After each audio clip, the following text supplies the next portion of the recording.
We had 8 candidates hoping to win the Democratic nomination for U.S. Senate debate live here on News Center Maine this evening. Christian Harsa is also live here to recap the highlights. Hey, Christian.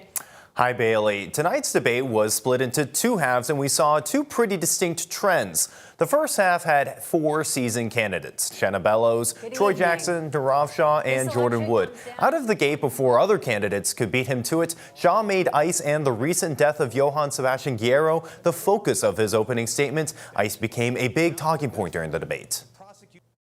How many more people must die at the hands of Donald Trump's masked marauders before we finally agree that now is the time to abolish ICE? Should have been body cameras on these agents, but there has to be real accountability and prosecution of those that break the law. Nobody deserves to get shot and killed in the streets when their 3-year-old daughter is still in her pajamas. I mean, that they need to be dismantled because they give us nothing in this country but heartache and racism. As a senator, these candidates would hold the power of the purse. On the federal debt, Jackson and Bellows vowed to focus on people, not billionaires. Stop spending money on things that the billionaires and the massive corporations want, like endless war, and start spending money on the things that matter for folks at home. To quit giving massive income tax cuts to people like Jeff Bezos, Mark Zuckerberg, Elon Musk, and start taxing wealthy people. And on Social Security, Shaw and Wood want to remove and reform the Social Security income tax.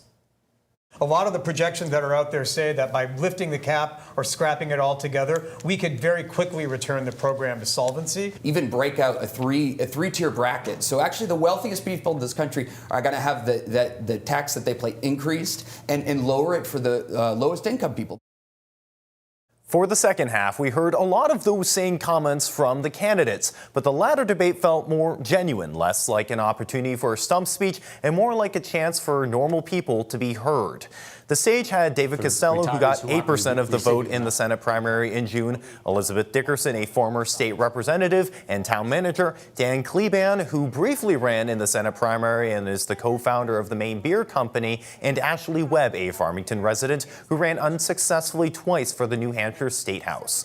Less well known than the first bunch, these 4 brought real perspective to why the Democratic Party has become unpopular with Americans.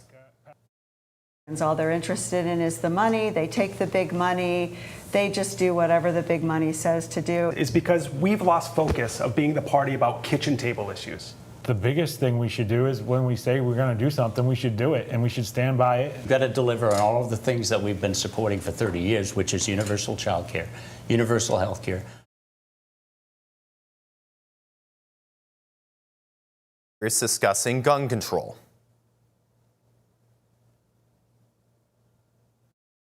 I do think there is room for common sense gun reforms, universal background checks, closing down the gun show loophole. I think a national red flag law would probably be more appropriate. If you're a danger to society, you shouldn't have a gun. But I certainly support red flag. I support universal background checks. I support holding gun manufacturers accountable. We have to do it because people are going to continue to die.